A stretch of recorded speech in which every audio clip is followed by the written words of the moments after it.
السلام عليكم.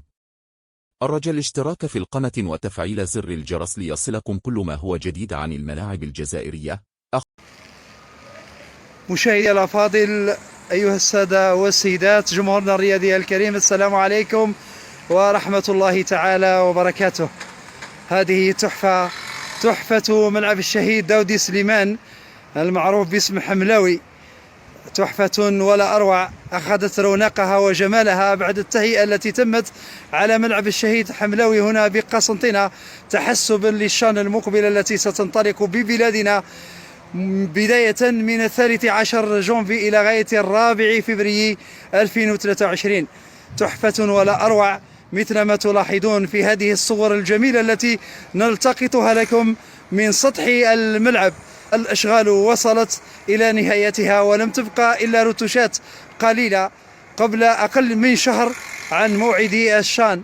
هذا هو ملعب الشهيد حملاوي الذي ينتظر تغيير المصابيح من أجل أن تكون الأضواء الكاشفة في مستوى الحدث.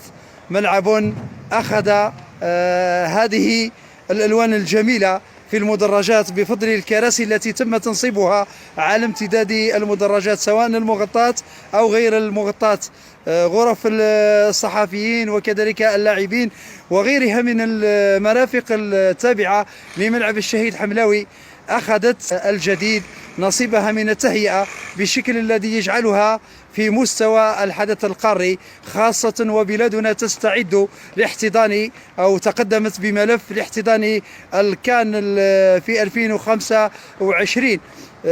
أرضية رائعة بالعشب الطبيعي في انتظار استكمال كل أشغال التهيئة هنا بملعب الشهيد حملاوي، الذي مثل ما تلاحظون في هذه الصورة الجميلة والرائعة بأن الملعب صار تحفة. صور تعبر عن نفسها، صور تؤكد بأن قسنطينة على غرار عنابة والجزائر العاصمة ووهران جاهزة لاحتضان الحدث بداية كما قلت من 13 جونفي 2023.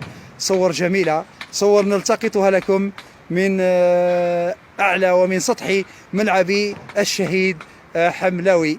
صور تؤكد هذه الجاهزية وتؤكد بأن الجهود التي بذلت وصلت إلى قطف الثمار الآن.